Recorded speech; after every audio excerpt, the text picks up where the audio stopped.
Bismillahirrahmanirrahim. Değerli basın mensupları, hepinize hayırlı günler diliyorum.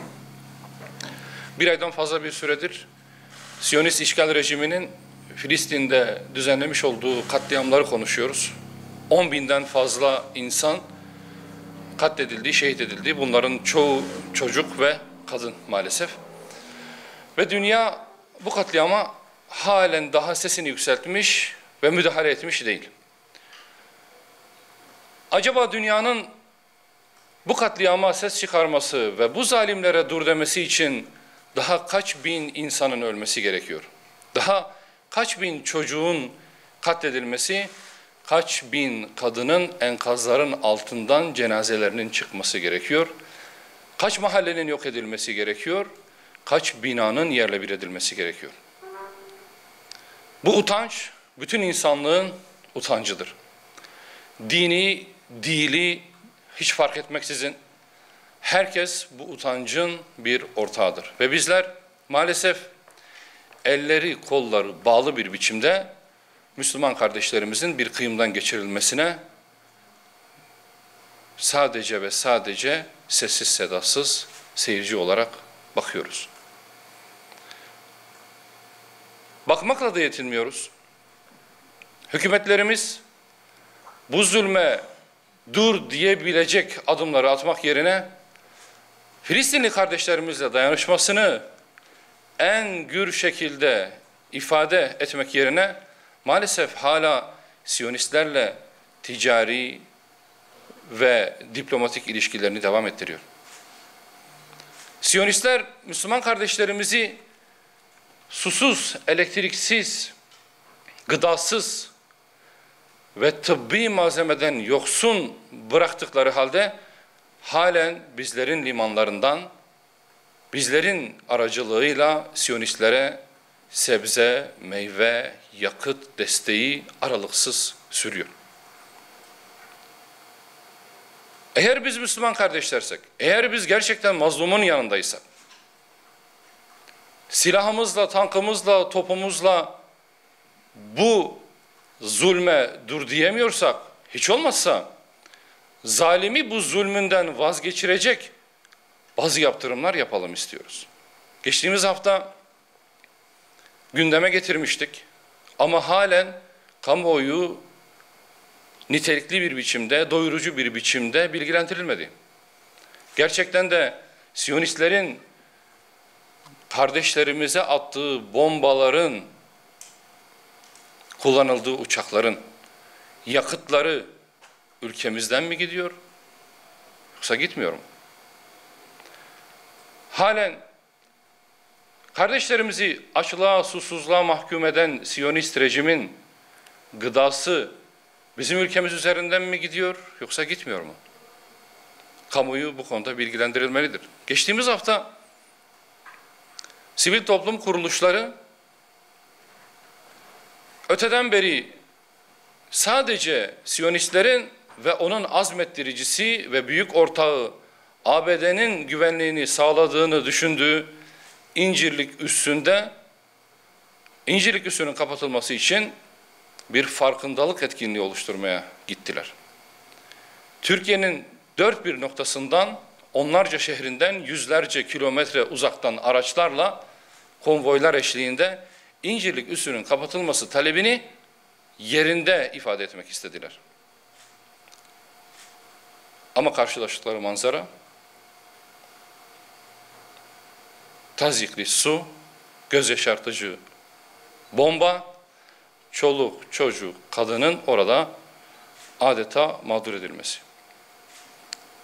Bizler ülkemizin daha fazla Siyonistlerin güvenliğini sağlama konusunda bir pozisyon içerisinde olmasını istemiyoruz. Halkımız da istemiyor. Öyle inanıyoruz ki bizim Filistin konusundaki hassasiyetimizin daha fazlası hükümetimizde var. Sayın Cumhurbaşkanı'nda var.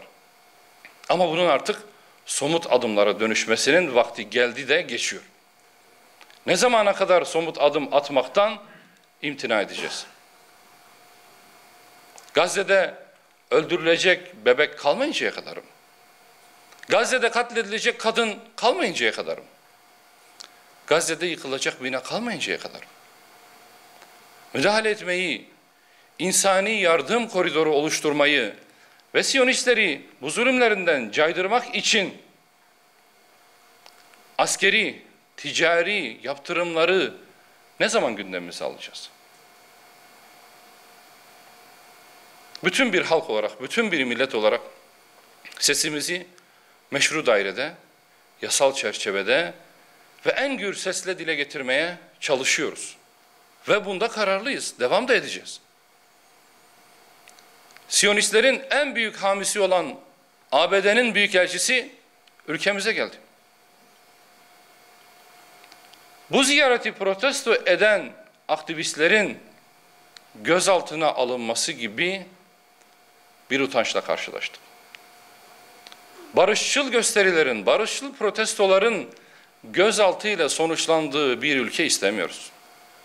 Bizim istediğimiz kardeşlerimizi acımasızca katleden Siyonistlere yaptırım uygulanmasıdır. Somut adımların artık atılmasıdır. Hükümete çağrımızı bir kez daha yineliyoruz.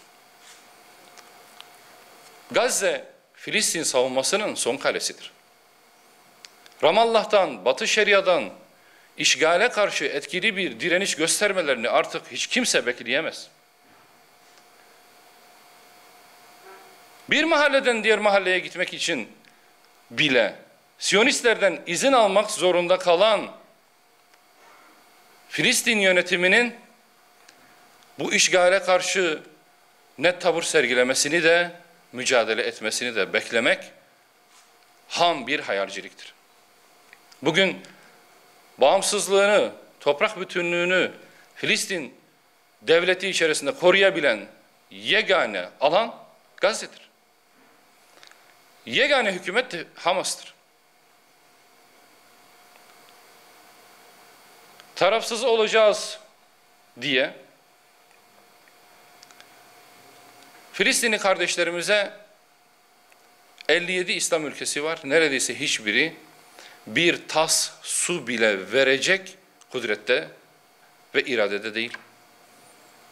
Geçen gün Ürdün kralının talimatıyla Ürdün'ün finanse etmiş olduğu hastaneye tıbbi yardımların paraşütlerle atılması gündeme geldi.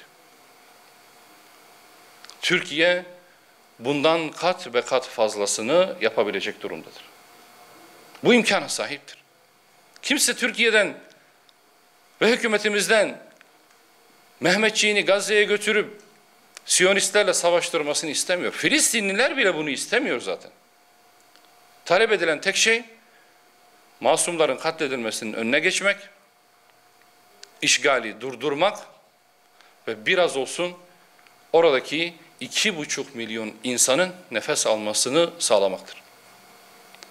Bunu bile yapamıyorsak o zaman insanlık nerede, kardeşlik nerede, Müslümanlık nerede diye sormamız gerekiyor. Değerli basın mensupları, benim bu aşamada aktaracağım bunlar. Sorularınız varsa cevaplandırmaya hazırım. ABD Dışişleri Bakanı'nın bölge turuna çıktığını hepimiz biliyoruz. Pek çok ülkedeki mevkidaşlarıyla görüştü. Bu kapsamda Türkiye'ye de geldi. Tabii görüşmenin içeriği basınla paylaşılmadı. Ortak bir basın toplantısı da düzenlenmedi. Görüşmenin içeriğine dair net bir bilgiye sahip değiliz. Ama eğer basında dolaşan bilgiler doğruysa, Gazze'nin insansızlaştırılması, parçalanması, Hamas'ın etkisizleştirilmesi demek, Filistin'deki son kalenin de düşmesi demektir. Bu plana her kim aracılık eder, kolaylaştırıcı rol üstlenirse, bilsin ki Filistin davasına apaçık ihanet ediyordur. Çünkü orada kendi vatanını, kendi toprağını, kendi insanını işgale karşı koruyan bir yönetim var. Sayın Cumhurbaşkanımızın da ifade ettiği gibi bir mücahit grubu var. Adeta bizim Kurtuluş Savaşı'nı verdiğimiz Kuvayi Milliye kuvvetlerinden farksız bir güç var. Bunu bu şekilde değerlendirmek lazım. Kendi vatanını, kendi toprağını, kendi insanını koruyan insanlara adeta sırtından hançerlenecek bir pozisyonda kimsenin yer almaması gerekiyor. Açıkçası şunu söylemek lazım, hem İslam ülkelerinde hem de dünyanın geri kalanında halklar hükümetlerinden daha fazla öndedirler. İnsani açıdan da, inisiyatif geliştirme açısından da bugün itibariyle dünyadaki bütün devletler kendi milletlerinin çok gerisine düştüler. Bu kapsamda Türkiye'de de zaman zaman duyuyoruz. Ben de aslında o boykotun bir destekçisi olduğumu ifade etmiştim dün akşam. Şayet bizim bugüne kadar kullanmış olduğumuz ödeme sistemleri bir biçimde Yahudilere, oradan da Siyonistlere akıyorsa bunu engellememiz gerekiyor.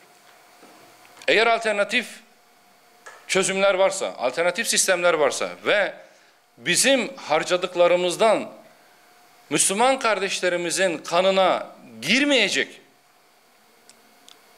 sermaye sahiplerine bir akış olacaksa bunu desteklemek lazım. Ama bu sistemin henüz tam olarak ne olduğu konusunda benim gibi sanırım kamuoyunun da kafası karışık. Bunun için hükümetin de kamuoyunu aydınlatması gerekiyor. Eğer bu sistem, Troy dediğimiz sistem tamamen yerli ve vatandaşın parasını ülkemizde tutacak bir sistemse, Siyonistlere hiçbir biçimde bir avantaj, bir kar sağlamıyorsa bunu elbette desteklemek lazım. Bunun arkasında durmak lazım. Bu işin başka bir becesi, biliyorsunuz geçtiğimiz hafta boyunca Türkiye'deki belediyelerin kahir ekseriyeti kendi sosyal tesislerinde hiçbir biçimde Siyonistlere destek veren ürünlerin satılmayacağını ilan ettiler. Bu boykota herkes neredeyse katıldı. Birkaç belediye dışında. İnşallah bütün bir Türkiye bu boykota kalıcı olarak destek verir. Ve bir daha biz ülkemizde bebek katillerinin finansörlerini semirmekten uzak dururuz inşallah. Başka sorusu olan? Çok teşekkür ediyorum arkadaşlar. Hayırlı günler diliyorum.